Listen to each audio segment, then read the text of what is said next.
तेज कदम चलना होगा। हे परम तपस्या के पथिकों, तुम्हें नूतन पथ रचना होगा। वक्त है कम लंबी मंजिल, तुम्हें तेज कदम चलना होगा।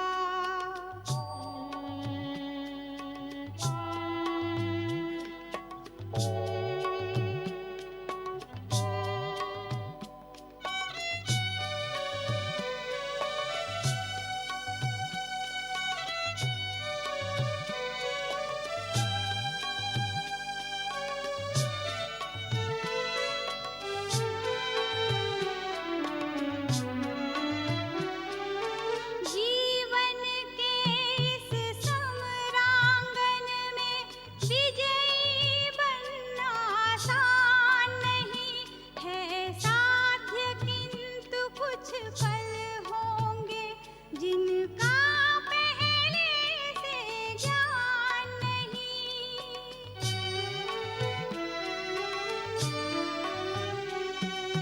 जीवन के इस समरांगन में विजयी बनना आसान नहीं है साध्य, किंतु कुछ पल होंगे जिनका पहले से ज्ञान नहीं।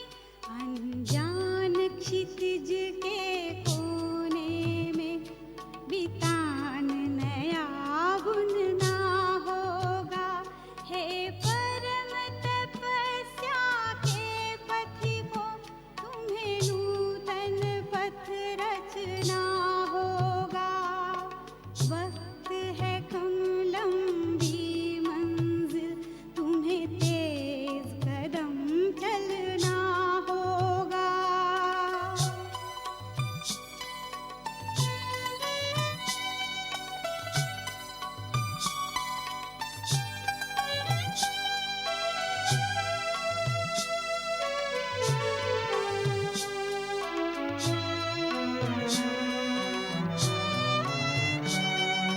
साधन के और सुविधाओं की शैया में ना सो जाना। माया के प्रलोभन प्यारे हैं, इनके वश में ना हो जाना।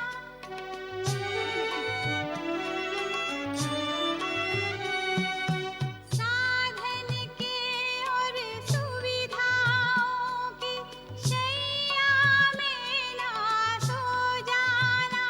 माया के प्रलोभन प्यारे हैं, इनके वश में ना हो जाना। तुम्हें सतत साधना के उन्नत चोटी पे चढ़ गलना होगा। हे परम तपस्या के पथिकों, तुम्हें नूतन पथ रचना होगा। वक्त है कम लंबी मंजिल, तुम्हें तेज कदम चलना होगा।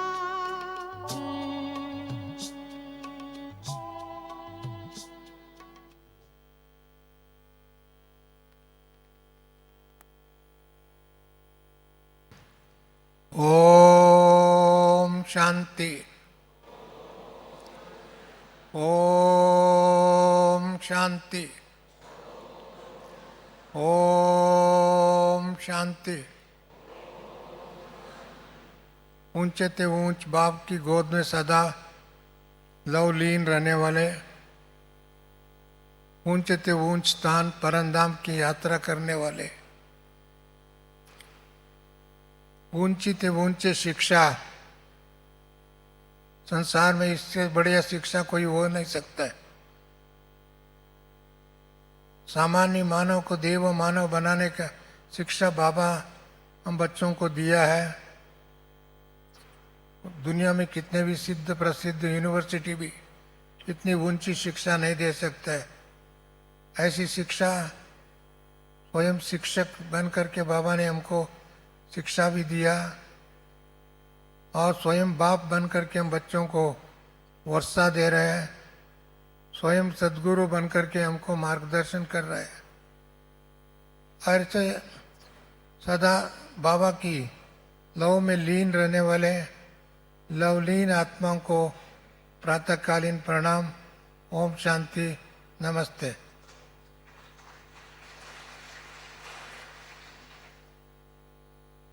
अभी के सबसे जोन में सबसे बड़े जोन ईस्टर्न जोन है। जैसे बाबा बड़ा है ऐसे जोन भी बड़ा है।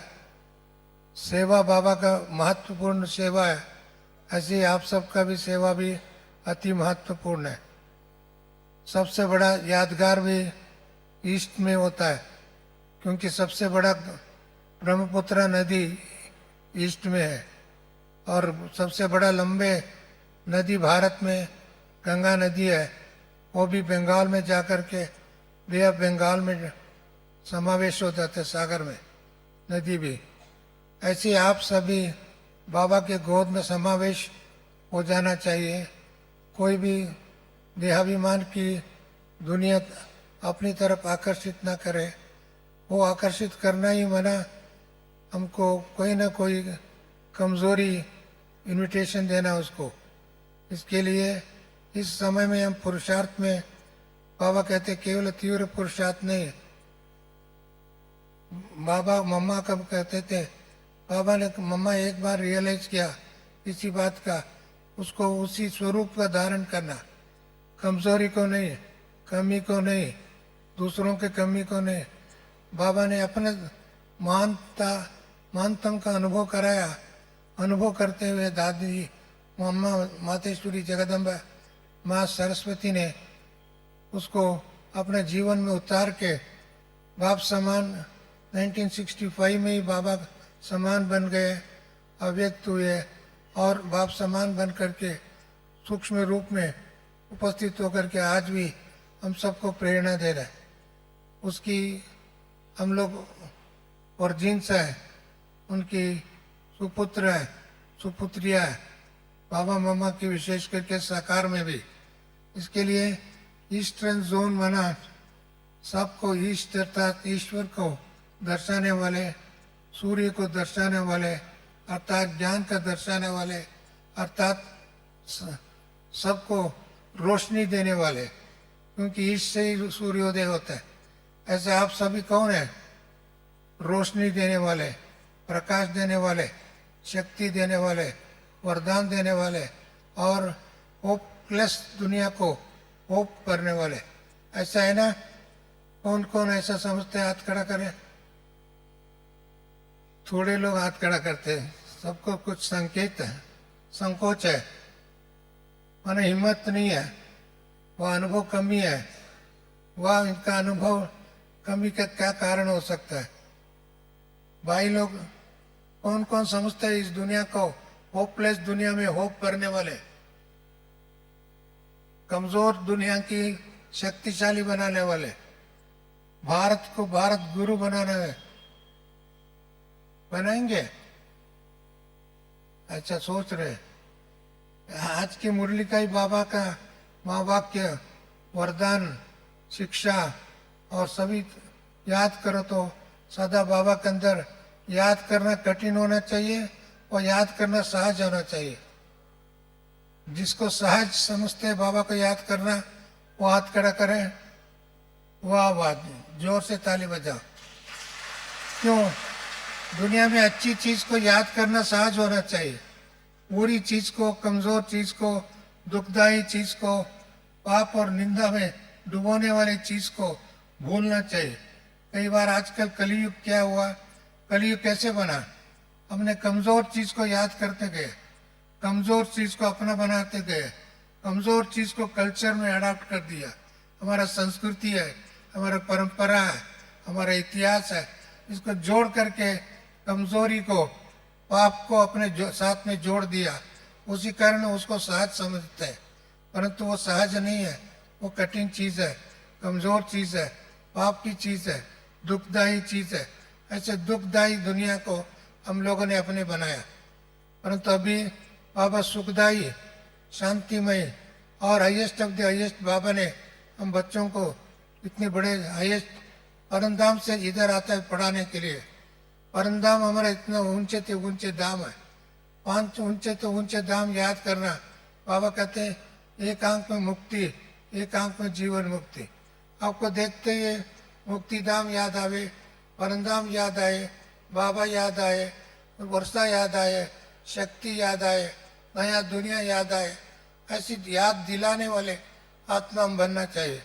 परंतु इसके बजाय देहाभिमान याद आवे, दूसरी बातें याद आवे, पाप की दुनिया याद आवे, ये कमजोरी की दुनिया याद नहीं दिलावे, परंतु ऐसी श्रेष्ठ आत्मा बन करके, पवित्र आत्मा बन करके, देवता बन करके, फरिश्ता बन करके, बाप समान बन करके पुरुषार्थ देखते हुए लोगों को वो अनुभव होना चाहिए। जैसे महात्मा गांधी को देखते ही सत्यवान याद आता है, त्याग याद आता है, तपस्या याद आता है, और उनकी 2 कंट्रीब्यूशन, इंडिपेंडेंस डे और स्वतंत्र भारत की कंट्रीब्यूशन याद आता है।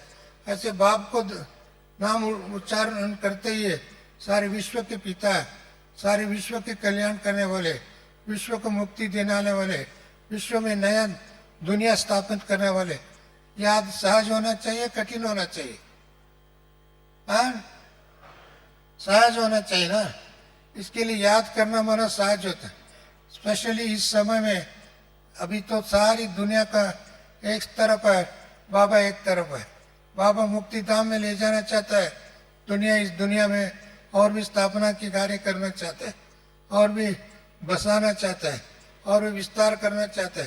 परंतु विस्तार को बाबा ने सार रूप में हम बच्चों को वापस घर ले जाने के लिए, मुक्तिधाम में ले जाने के लिए, बाबा अनेक बंधनों से दूर करने के लिए पुरुषार्थ, अभी पुरुषार्थ कर रहे हैं ऐसा कहना भी सही नहीं है। हमको 1 सेकंड में पुरुषार्थ से पार होकर के परमधाम निवासी है ये अनुभव कराना चाहते बाबा। और बच्चों का नाम लेते हुए उसका स्वरूप बाबा ने बच्चों को अपने आदि अनादि गुणों को याद दिलाया, आपको देवता बनाया, फरिश्ता बनाया इस संगम युग में, और भविष्य में देवता बनेंगे।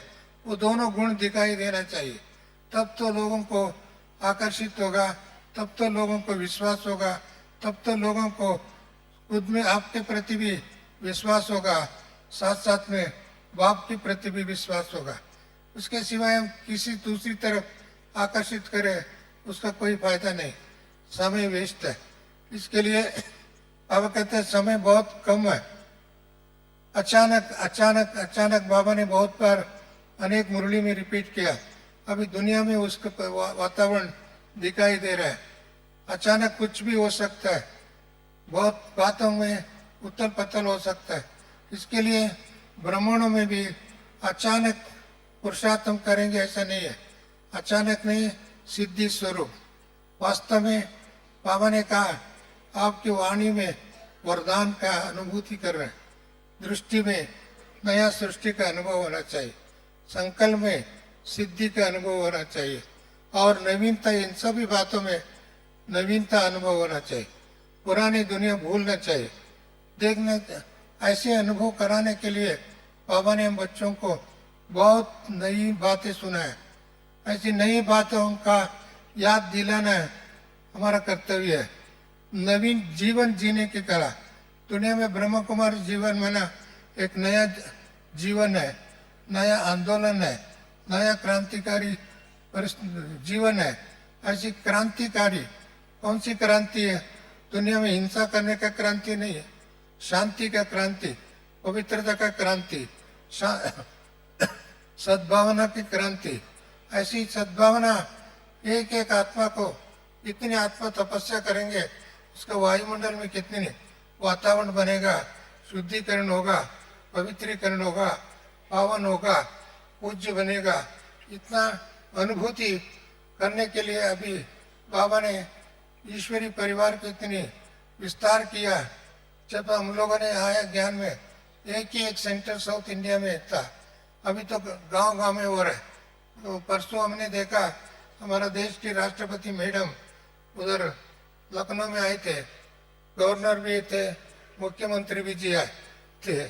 पहले कभी भी ब्राह्मणों को वो दोनों वर्णन करना, वह उसका एक्नॉलेज करना और उनकी सेवा को एक पहचानना इतना नहीं था। मैंने उसी दिन देखा, एक ही दिन में इतनी परिवर्तन देखा मैंने। ब्राह्मण इनकी सेंटर्स आजकल गांव-गांव में है, तो पहले शहरों में था, अभी गांव-गांव में होने जा रहा है। इसका मतलब ये है बाबा का कार्य बाबा ने 1936-37 में, उसके बाद में कराची से शिफ्ट होकर के माउंट आबू जब आया, माउंट आबू में बाबा ने निर्देशन दिया सेवा केंद्रों को बहुत ही बड़े बड़े शहरों में खोलने के लिए। तब बाबा कहते थे बच्चे आगे चल करके गांव-गांव में सेंटर होगा, गली गली में सेंटर होगा, एक एक स्थान में 100-100 सेंटर होगा, बाबा ने कहा था। अभी वो सभी बातें सिद्ध हो गया। मैंने देखता हूँ अपनी लौकिक स्थान बेंगलुरु में देखता हूँ, आज मोर देन 100 सेंटर केवल एक 2 डिस्ट्रिक्ट के अंदर है, बेंगलुरु डिस्ट्रिक्ट में। पहले तो एक सेंटर के लिए मुश्किल था, किसी को जाकर के ज्ञान सुनाते तो वो एक्सेप्ट नहीं करते थे, गाली देते थे और मना करते थे। अभी आने के लिए निमंत्रण देते, आने के लिए आह्वान देते, आने के लिए आने जाने के टिकट देते और भी व्यवस्था करते। मेरे कहने की भाव ये है, बाबा का महावाक्य सिद्ध होते जा रहे। अभी वो सिद्ध हमको करना है, एक एक ब्राह्मण अवतरित आत्मा के रूप में दिखाना चाहिए। एक एक ब्राह्मण आत्मा विश्व कल्याणकारी का अनुभव होना चाहिए। एक एक ब्राह्मण कुमार कुमारियां, एक फरिश्ता कुमार कुमारियां ये अनुभव करना चाहिए। उनको देख करके ये दुनिया नीरस जीवन जीना हो तो इसी जीवन ठीक है, जीवन जीना है तो इसमें सहारा है, जीवन जीना है तो ऐसे जीवन जीना, नहीं तो दुनिया क्या है, दुखधाम है। ऐसा जीवन जीने के लिए प्रेरणा स्रोत केवल बाबा ही नहीं है, आप सभी प्रेरणा स्रोत है, आप सभी मार्गदर्शक है, आप सभी शक्ति वर्धक है, आप सभी होप में दिलाने वाले, होपलेस दुनिया में होप को पैदा करने वाले। ऐसी दुनिया बनाने के लिए बाबा ने हर एक ब्राह्मणों को निमित्त बनाया। ऐसी समय पर मैं देखता हूँ अभी 2 मास 3 मास के अंतराल में मैं देखता हूँ बड़े बड़े लोग अभी ईश्वरीय विज्ञान की शिक्षा को स्वीकार भी करते हैं, साथ साथ में इसका अनुकरण करने के लिए भी खुद भी इच्छा प्रकट करते हैं।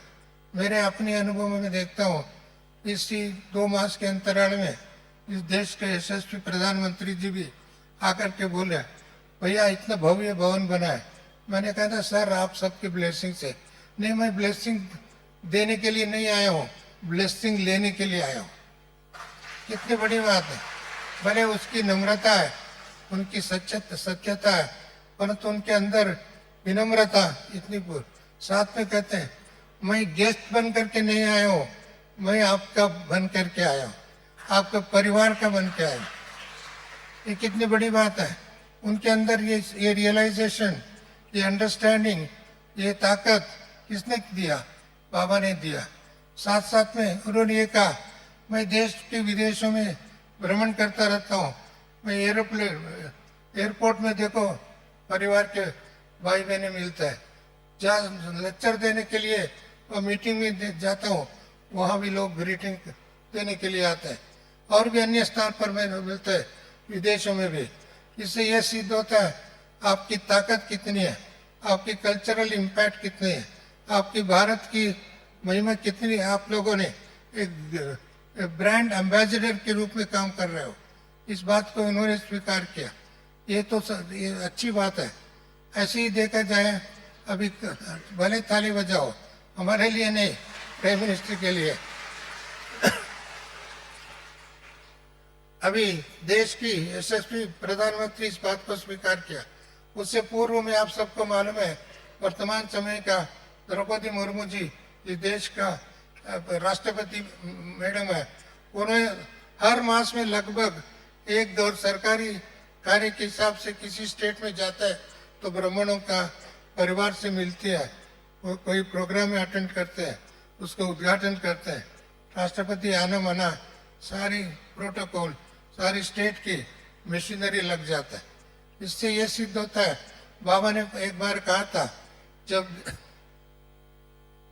डॉक्टर चन्ना रेड्डी जी गवर्नर थे राजस्थान का, उन दिनों में दादी प्रकाश मणि जी, मोहिनी बहन, अन्य सभी दादी, रतनमणि दादी सभी थे। हम लोग मिले थे। मिलने के बाद में उसकी हिस्ट्री अलग है। माउंट आबू में आए तो ओम शांति भवन में बाबा से मिले, दादी ने सारी समाचार सुनाए बाबा, अवेक बाबा को। बाबा ने ऐसा करके दृष्टि दिया। दृष्टि देने के बाद में एक दिन राष्ट्रपति भवन भी आपको मिलेगा बोला था बाबा ने। उन दिनों में वो बात सच हो गया। राष्ट्रपति भवन ब्रह्म कुमार को मिल, ये ब्रह्म कुमारी बहन को मिला, उनको राष्ट्रपति बना दिया बाबा ने। वह उनके अंदर वो संस्कार है, साथ में वो फीलिंग है, मुझे किसने बनाया, देश की जनता बनाया, सही है, परंतु उनको वरदान किसने दिया, बाबा ने दिया। वो अनुभव उसको जहाँ भी जाते हैं उसका अपनी ही तरीके से शेयर करता है। देश के प्रधानमंत्री भी अपनी तरीके से शेयर करते हैं। कुछ ही दिन पूर्व में होम मिनिस्टर इधर आए थे, अमित शाह भी। मैंने पहले बार मैं आया हूँ, यहाँ का वातावरण को देख करके खुशी और शांति का अनुभव करता हूँ। ये अनुभव करके किसने, बाबा ने अनुभव कराया। अनुभव के आधार से मैंने कभी भाषण किया नहीं, किताब पढ़ा नहीं है, ब्रह्म कुमारी इसका बारे में परिचित नहीं है। मैं सीधा हेडक्वार्टर्स में आया हूँ। इधर थोड़े क्षण में मेरे को ये फीलिंग किया, अनुभव किया, शांति का स्थल है, योग स्थल है, पवित्र स्थल है। ये स्थल ऑटोमेटिकली उनको एक्सपीरियंस दिलाता है। इसके लिए आप कहीं भी हो, किधर भी हो, जंगल में हो और शहर में हो, ये अनुभव कराने का ताकत है तो इस ईश्वरी परिवार के अंदर है। परंतु इसको और भी बढ़ाने की आवश्यकता है, और भी इसमें स्वच्छता की आवश्यकता है, सत्यता की आवश्यकता है, पारदर्शिता की आवश्यकता है। उस आवश्यकता को बाबा की शिक्षा के अनुरूप हम लोग अपने आप को मोल्ड हो जाएंगे। हमको गोल्डन एज इधर ही दिखाई देगा। एक आत्मा का गोल्डन एज दिखाई देगा, नहीं देगा? हाँ, इसके लिए आप सबको इस समय में सबसे बड़ा रिस्पॉन्सिबिलिटी किसका है? ब्राह्मण परिवार का है। दुनिया वाले भले अच्छे अच्छे लीडर्स है, नामी ग्रामी है, प्रसिद्ध है, वो प्रसिद्ध थोड़ा टाइम के लिए। हमारा हिस्ट्री कितने साल के लिए, कितने साल तक हमारा हिस्ट्री चलता है? हाँ, 2500 साल तक हिस्ट्री चलता है, 2500 राज्य चलता है, 2500 साल तक हमारा खुद का राज्य चलता है। सत्य त्रेता युग में, द्वापर कलयुग में हिस्ट्री बन जाते हैं। वो हिस्ट्री का बनाने वाले आप सब है। ऐसे हिस्ट्री बनाने वाले भाई बहनों को बाबा ने कहाँ रखा है? अपने नयनों में रखा है। सारी दुनिया देवताओं को पूजा करता है, परंतु देवता बनने वाले आप सबको, हम सबको बाबा ने कहाँ रखा है? अपने नयनों ने समाया। अपने श्रीमुख से मनुष्य आत्मा देवताओं को वर्णन करते, पूजन करते, गायन करते, परंतु बाबा ने गायन योग्य बनाने वाले बच्चों को अपना बना करके खुद उनकी महिमा करते हैं। अमृत वेले से लेकर के बाबा ने किसको याद करते? बच्चों को याद करते। बच्चे हम लोग कभी आलस्य के वश होकर के, वह अलबेला बन करके, वह नेग्लिजेंस होकर के भले सोए हुए उनको, परंतु फिर भी बाबा अपना नियम अनुसार बच्चों को अमृत वेले वरदान देता है, सकाश देता है, शक्ति देता है और अनेक प्रकार की शिक्षा याद दिलाता है। इसके लिए हमको अभी आलस्य से मुक्त होना चाहिए। अभी हम लोग वास्तविक रीति से नियम अनुसार, बाबा ने श्रीमत के अनुसार हम सबको सदा योगी, निरंतर योगी, कुछ समय के योगी, कुछ काल के योगी, खंडित योगी, ऐसा नहीं, निरंतर योगी बनना चाहिए। तो ये समय की पुकार है। इसके लिए निरंतर योगी हो गया वही ज्ञान स्वरूप बनेगा, योग स्वरूप बनेगा, शक्ति स्वरूप बनेगा, ज्वालामुखी बनेगा। और ज्वालामुखी के सामने कि कोई भी प्रकार की माया हो, तमो प्रधान की दुनिया का अंश हो, वो सब समाप्त हो जाएगा। वो सब आपको टच भी नहीं कर सकते। ऐसी दुनिया को तिलांजलि दे करके, आपको तिलकधारी बन करके, नष्टमोही बन करके बाप समान बन जाएंगे। ऐसी बाप समान बनने वाले बच्चों को बाबा क्या कहते हैं? उनको प्रणाम करते हैं खुद बाबा। इस समय में हमको ऐसे योग्य बच्चे बनाना है, परंतु इसके लिए हम अपने आप को चेक करना चाहिए, अपने संस्कारों को चेक करना चाहिए, अपने कमजोरियों को चेक करके समर्पित करना। जीवन समर्पित करना बड़ी बात नहीं है, कमजोरी को समर्पित करना, कमी को समर्पित करके बाबा को बाप समान मन। इस दिशा में ईस्टर्न जोन सबसे आगे आना चाहिए। जैसे बड़ा जोन है, हाँ जोर से ताली बजाओ अपने को। क्यों? सबसे ज्यादा देवी देवताओं को पूजा किधर होता है? वेस्ट बंगाल में होता है। होता नहीं होता है? वेस्ट में, ईस्ट में होता है। अरे वेस्ट बंगाल वो कहते हैं, ईस्ट में। बाबा का अवतरण भी ईस्ट में हुआ था और बाबा का प्रत्यक्षता भी ईस्ट में होना चाहिए। परंतु इससे तब होगा एक एक ब्राह्मण आत्मा। जैसे अभी जोन के हिसाब से मैं समझता हूँ सबसे बड़ा जोन कौन सा है? Eastern zone. इसमें बिहार भी है, बंगाल भी है, असम भी है, उड़ीसा भी है, त्रिपुरा भी है, ये 7 स्टेट कंट्रीज स्टेट्स भी है। ये सब होने उसके सिवा नेपाल भी थोड़ा जुड़ा हुआ और वेस्ट बंगाल भी जुड़ा हुआ। ये सब मिला करके एक जोन है। इतना बड़ा जोन, एक अमेरिका का पॉपुलेशन जितना है, एक अमेरिका जितना है वो उतना ईस्टर्न जोन है वास्तव में देखा जाए तो। इसके लिए आप सबको एक सच में ताली भले बजाओ।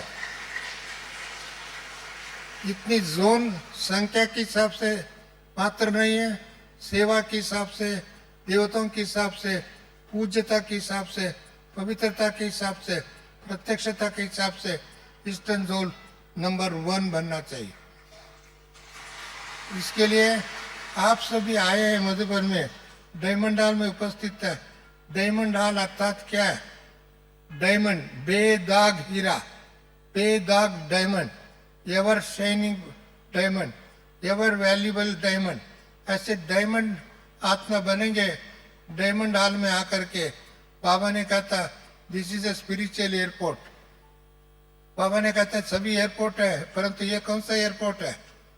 आत्मा परमात्मा से मिलने के लिए, परमधाम की यात्रा करने के लिए, इस दुनिया से दूसरी दुनिया तक जाने के लिए, यात्रा बनने के लिए, इसलिए स्पिरिचुअल एयरपोर्ट बाबा ने कहा था। ऐसे रूहानी यात्रा का एयरपोर्ट बना। ऐसे रूहानी यात्रा का करने के लिए इधर आते हैं तो ऐसे डायमंड बन करके निकलते हैं। तो ऐसे डायमंड की वैल्यू कितनी है? बहुत खनिज संपत्ति भारत में भी है, दुनिया में भी है। डायमंड की वैल्यू, किसी देश में जाओ, किसी काल में जाओ, किसी व्यक्ति के पास जाओ, उसका वैल्यू अपना महत्वपूर्ण होता है। इसके लिए एक एक आत्मा महत्वपूर्ण आत्मा है, दिव्य आत्मा है, अवतरित आत्मा है, अनेक जन्म लेने वाले आत्मा है, बाप समान बनने वाले आत्मा है। भले अभी नहीं है परंतु 100% बनेंगे, वो विश्वास होना चाहिए। हमारा इस साल का थीम है यूनिटी एंड ट्रस्ट, विश्वास और एकता। हम एक बाप के बच्चे हैं और एक बाप से विश्वास रखेंगे, एक से सब कुछ प्राप्त करेंगे। इस विश्वास से आगे बढ़ेंगे तो ऑटोमेटिकली आप सभी विजयी माला में आएंगे। किसमें आएंगे? विजयी माला में, विजय रत्न बन करके आएंगे। आपके गायन इस सृष्टि में बहुत विधि पूर्वक पूजा होगी, विधि पूर्वक गायन होगा, विधि पूर्वक आपका शास्त्र बनेगा, विधि पूर्वक मंदिर बनेगा, विधि पूर्वक सर्व प्राप्तियों का सिद्धि होगा। ऐसा सिद्धि स्वरूप बनने वाले आत्माओं को प्रणाम। ओम शांति, नमस्ते।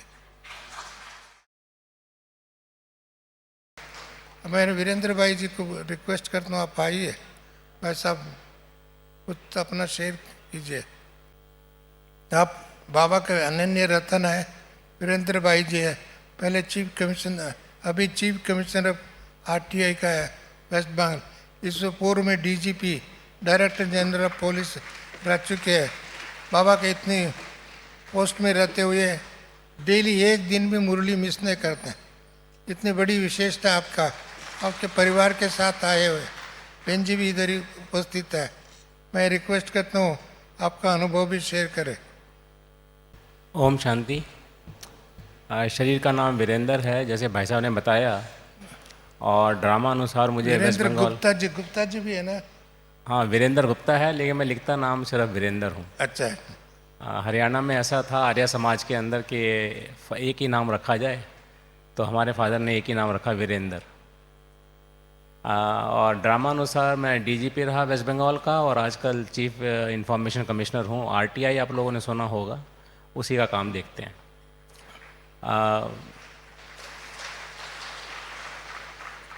मेरा ज्ञान में आना हुआ 2013 में, और ये मैं टीवी देख रहा था, पीस ऑफ माइंड चैनल, उससे मुझे इसका ज्ञान मिला मुझे।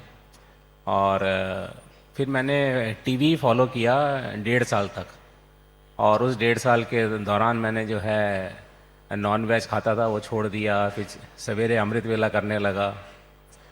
तो पहले पुलिस में होने के कारण थोड़ा संदेह ज़्यादा होता था, तो मुझे संस्था पे भी थोड़ा सा पता नहीं था कैसा रहेगा, तो मैं जाने में थोड़ा सा हेजिटेट कर रहा था।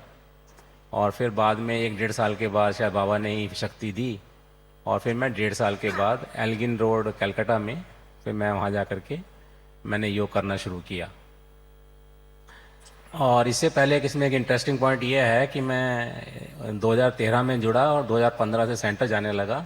उससे 20 साल पहले 1994 में मैं माउंट आबू आया था, और मैं वहाँ पर, हमारा 2 सप्ताह का एक वहाँ पर इंटरनल सिक्योरिटी एकेडमी है, तो वहाँ 2 सप्ताह का कोर्स था।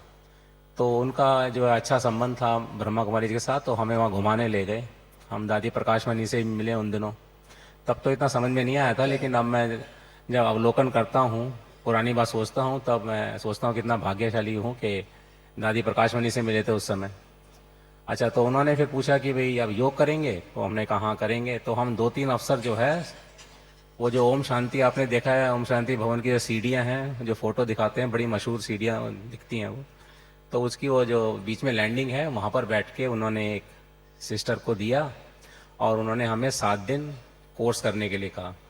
तो हम जाते रहे, और वो शायद सिस्टर जो विदेशी थी, विदेशी का मतलब दुबई से थी शायद वो। तो वो जो है, जैसे हम लोग इंडिया में ज्ञान सुनाते हैं, बातें करते हैं, तो वो बात नहीं करती थी। तो उन्होंने बस यही कहा कि मेरे यहाँ देखते रहो।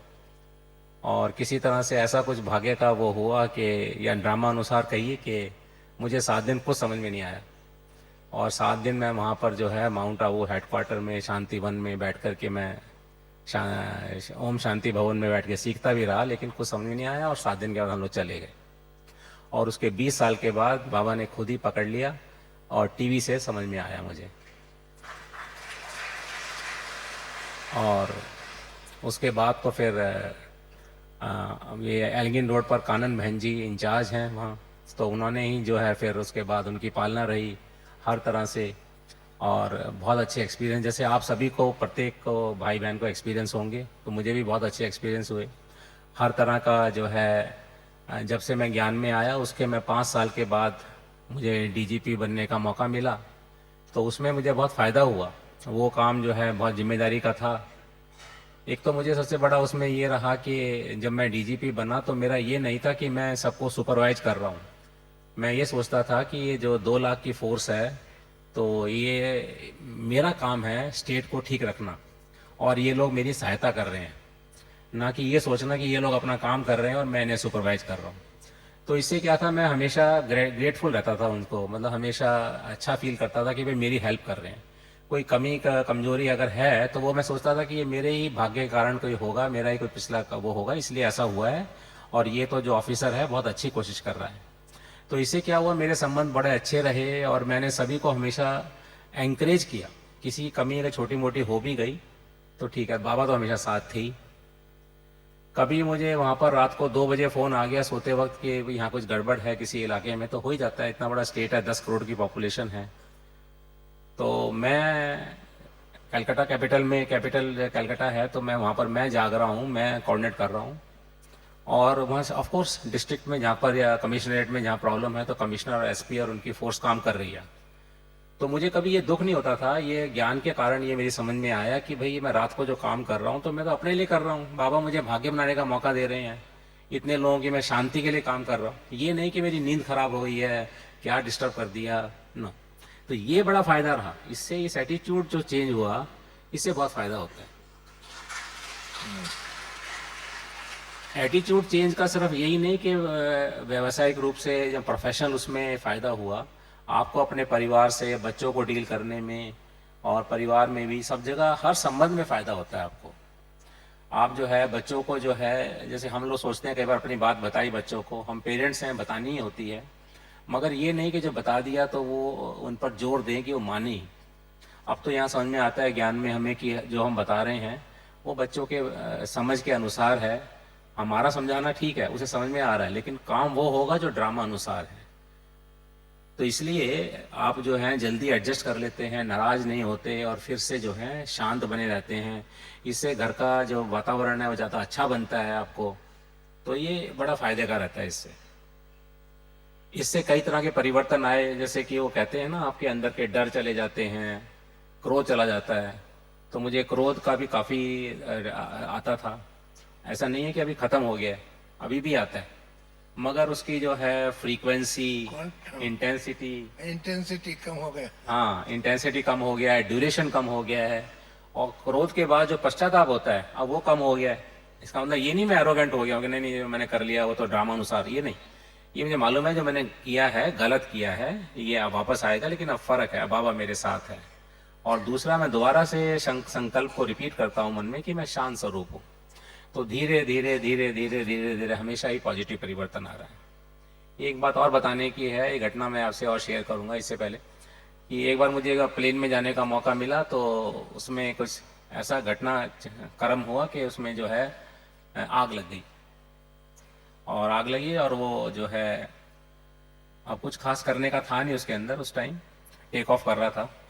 और मुझे ऐसा विश्वास हुआ कि अब जो है मृत्यु नज़दीक है, मतलब नज़दीक का मतलब मुझे लगा कंफर्म हो गया। तो हम लोगों ने तो यहाँ योग सीखा होता है, तो मैंने योग लगाने की कोशिश की और वो योग जो है लगे। बाबा मुझे नज़र आ रहे थे, नज़र का मतलब मेरी विजुलाइजेशन में थे। तो मुझे उस टाइम चिंता ये नहीं हुई कि प्लेन का क्या होगा, वो मैं ज़्यादा बात बढ़ा नहीं रहा। वो भाई बहन जितने और जो ट्रैवल कर रहे थे सब चिल्ला रहे थे, आवाज़ आ रही थी, सब डिस्टर्बेंस हो रही थी। मेरा योग लगा हुआ था। मैं बाबा से ये कह रहा था, बाबा जैसे आपने बताया है कि अंतमति सो गति, और अब ये तो बड़ी जो है अच्छी बात है कि लास्ट समय है और आप मेरे साथ हैं। मुझे चिंता उस टाइम ज़्यादा ये थी कि आग की चिंता नहीं थी कि कहीं बाबा से मेरा योग ना टूट जाए। तो लेकिन ड्रामा अनुसार कुछ ऐसा हुआ कि 10-15 मिनट के बाद जो है वो प्लेन बच गया और उतर गया। तो यहाँ मैं ये नहीं रहा हूँ कि मैं बच गया, ये बड़ी बात नहीं है। बड़ी बात ये है कि मैं स्टेट ऑफ माइंड क्या था उस टाइम, जब आप श्योर थे कि कुछ समथिंग मतलब डेथ इमिनेंट है, मुझे श्योर था उस टाइम। तो उस टाइम स्टेट ऑफ माइंड क्या था? बाबा ने ये शक्ति दी है, बाबा ने ये निर्भीकता दी है।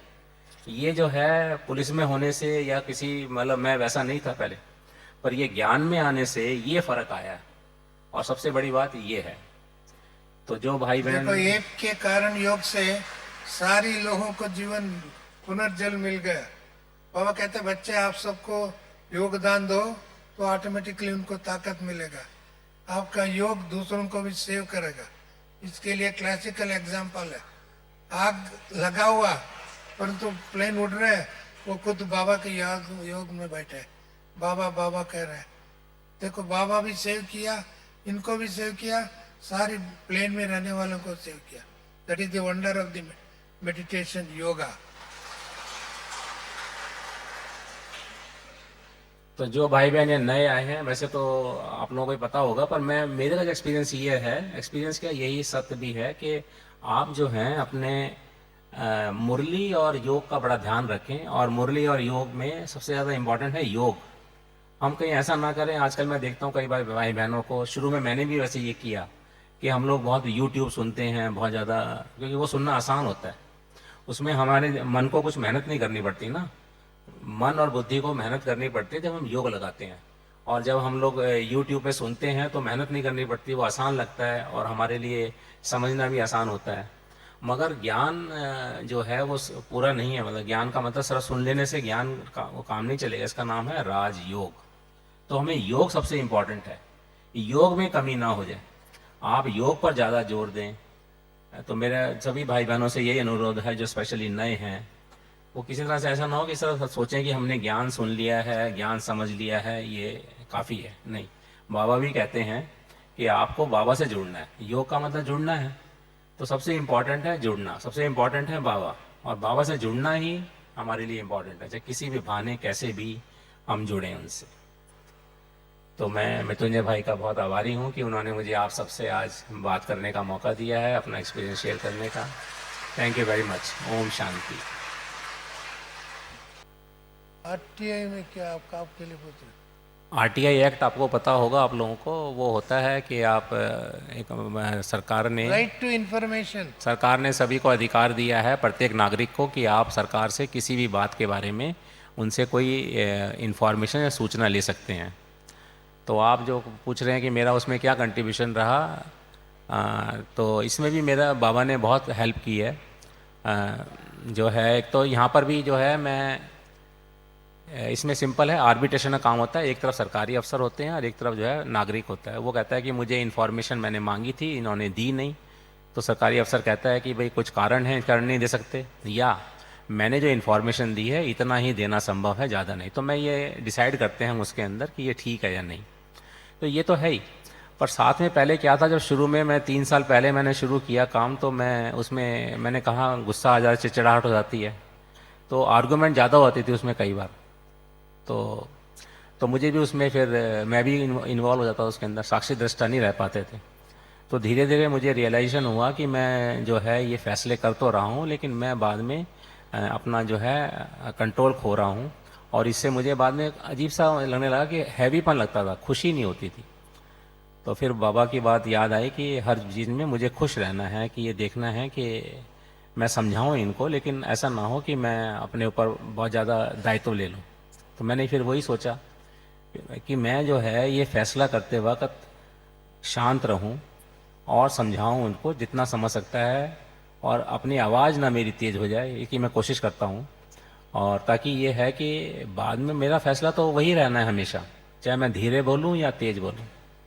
और मैं जब डीजीपी था तब भी मुझे लोग कहते थे कि डीजीपी होने से नहीं है कि आप सबको उम्मीद ये रहती है कि पुलिस में हैं, बड़े अफसर हैं, तो थोड़ा सा डांट डपट के चिल्ला के ऐसे काम।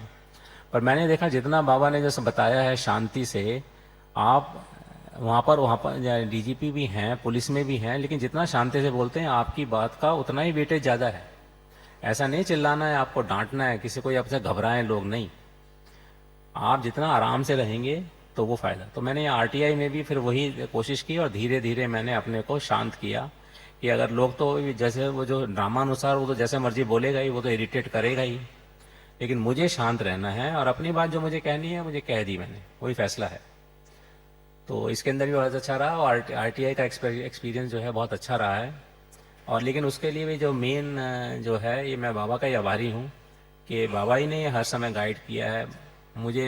वैसे तो एक बात और भी कहनी है मुझे, कि जो मुझे ये इम्पोर्टेंट पोजीशन मिली, पद मिले, इसका बाबा ने समझाया, बाबा के ज्ञान के अनुसार मुझे ये समझ में आया कि जो पोजीशन मिली हैं ये इसलिए नहीं मिली कि मुझे इसमें कोई एंजॉय करने के लिए मिली है। एंजॉय तो आदमी करता ही है, लेकिन मेन ये इसलिए है कि बड़ी पोजीशन इसलिए है ताकि आप लोगों की ज़्यादा सहायता कर सकें, ज़्यादा सेवा कर सकें, और जितनी सेवा करेंगे तो उतना आप ही को मेवा मिलेगा, भविष्य अच्छा रहेगा। तो ये एक नई बात समझ में आने से तो मैंने अपनी पोजीशंस का लोगों को हेल्प करने में ज़्यादा कोशिश की, अफसरों से ज़्यादा उनकी बातें सुन करके उनको कैसे उनको अपनी टीम बना के रखा जाए, ये नहीं डांट डपट वो सब नहीं रहा। तो लोग मुझे वैसे डीजीपी के हिसाब से बाबा जी कहने लगे कई बार कि बाबा जी हैं, और उससे लेकिन फ़ायदा ही रहा, उससे जो है बहुत अच्छा फ़ायदा रहा, और यही है। मैं एक बात ऐड करना चाहता हूँ। रिसेंटली जब महामहिम राष्ट्रपति लखनऊ में आए थे, उसने में काफ़ी पुलिस ऑफिसर्स थे, इसमें एक कमिश्नर थे जो सिटी के हेड वही होते हैं, कमिश्नर ऑफ पुलिस। उन्होंने सब ऑफिसर्स को बोला यहाँ ऊंची भाषा में नहीं बोलने का, यहाँ योग की स्थल है, ये तो श्वेत वस्त्रधारी लोग हैं। आपने देखा कोई ने जोर से बात करते हुए, इन्होंने सचमुच वो पुलिस की भाषा ही चेंज हो गया था। हम लोग तो व्हाइट ड्रेस पहन करके जितने स्लो बात करते हैं उससे भी कम भाषा में, कम शब्दों में इन्होंने ये करना था। It was so discipline. मैंने एक समझा इसमें, हम डिसिप्लिन में, कम भाषा में, कम प्रैक्टिस में रहते हैं, प्रैक्टिस में वातावरण भी ऑटोमेटिकली बन जाता। कोई भी वातावरण, कितने भी टेंस वातावरण हो, एंग्जाइटी हो, वरी हो, कैसे हो सकता है, क्या करेगा, कुछ गड़बड़ हो गया तो हम सबका रेस्पॉन्सिबिलिटी है, ऐसा उनको नहीं था। मैंने बोला you enjoy here, you feel more divinity here, you feel more peace here, you have come to the peace place. इसमें कोई आपको अनहोनी होने वाले का चांसेस नहीं है। हाँ, आपका अटेंशन रखना चाहिए। मैंने देखा जहाँ ब्राह्मण परिवार के लोग 3 घंटा बैठना, क्योंकि राष्ट्रपति आने के बाद में 1-1.5 घंटा बैठना, उससे पहले भी 1.5 घंटा बैठना, 3 घंटा कंटिन्यूस, इतनी शांति के वातावरण था और वातावरण ही उनको अंदर चेंज लाता है। आपका silence power transform the environment also. इसके लिए बाबा कहते हैं आपकी वृत्ति, आपकी स्मृति, आपकी स्थिति वायुमंडल को भी चेंज कर सकते हैं। उसके लिए ज्वलंत एग्जाम्पल मैंने अभी देखा, बहुत ऐसे बहुत बारे मैंने देखा। मुझे एक अनुभव है, चंद्रबाबू नायडू पहले बार इधर जब अनडिवाइडेड आंध्र प्रदेश था, उस समय चीफ मिनिस्टर के रूप में इधर आए। उन दिनों में अव्यक्त बाबा मिलते थे। अव्यक्त बाबा इधर से मुरली चलाया, सामने सोफा में चंद्रबाबू नायडू, उनकी मिसेस और काफी लोग आए हुए थे। उन्होंने 5 घंटा बैठे थे सोफा में, इतना एक भी पुलिस इसमें नहीं था हॉल के अंदर, ना बाहर भी नहीं थे। बल्कि इन्होंने बोला 5 घंटा इतनी साइलेंस में इस संस्था में भाई बहने बैठ सकते हैं तो हम लोग क्यों नहीं बैठ सकते। उसके तुरंत उसके बाद में उधर जाने के बाद में 34 एकड़ जमीन दिया इस इंस्टीट्यूशन को, बढ़िया बात। उसके बाद में और एक उन्होंने वाजपेयी, बाद में प्राइम मिनिस्टर बने थे उन दिनों में, उन्होंने वाजपेयी को एक कैंसर हॉस्पिटल का उद्घाटन के लिए बुलाया था। उन्होंने बोला सब ब्रह्म कुमारी परिवार के लोग आकर के इस प्रोग्राम को सक्सेस करना। कैसे, यहाँ का बिठाने से लेकर के टोली, हमारे पास टोली प्रसाद, वो लोग तो प्रसाद कहते हैं, विनियोग करने के लिए आप लोग। उन्होंने अंदर की इतनी बड़े सभा, एक भी लोगों को व्हाइट ड्रेस में व दूसरी ड्रेस में होंगे, परंतु पुलिस दिखाई नहीं दिया, ब्राह्मण परिवार के लोग थे। माने he believed that these people can bring a peace to the society and organize in a better way। बड़े प्रोग्राम को एक राष्ट्रपति, प्रधानमंत्री आते हैं तो उस सेशन में वह उस गैदरिंग को बहुत व्यवस्थित रीति से साइलेंस के रूप में, शांति के रूप में, डिसिप्लिन के साथ साथ, स्वच्छता के साथ साथ प्रोग्राम ऑर्गेनाइज कर सकते हैं। उन्होंने एक प्रोग्राम में इतना रियलाइज करके अभी तो बहुत मदद की, अलग बात है। मेरे कहने की बात है, we can create a new world order on this basis and that should be a repetitive activity, that's all. Okay, ओम शांति। अभी बाबा की याद में बैठेंगे, क्योंकि अल्टीमेटली हम तो साइलेंट में ही जाना है। इसमें साइलेंस में बैठना माना शांति को सारी दुनिया को देना, लेना नहीं, देना। लेता है तो बाबा से, देता है तो प्रकृति को। बाबा ने कहते हैं प्रकृति को भी पावन बनाना। इसके लिए इस समय प्रकृति भी हलचल में है, हम अचल हो जाएगा, प्रकृति भी चेंज हो जाएगा।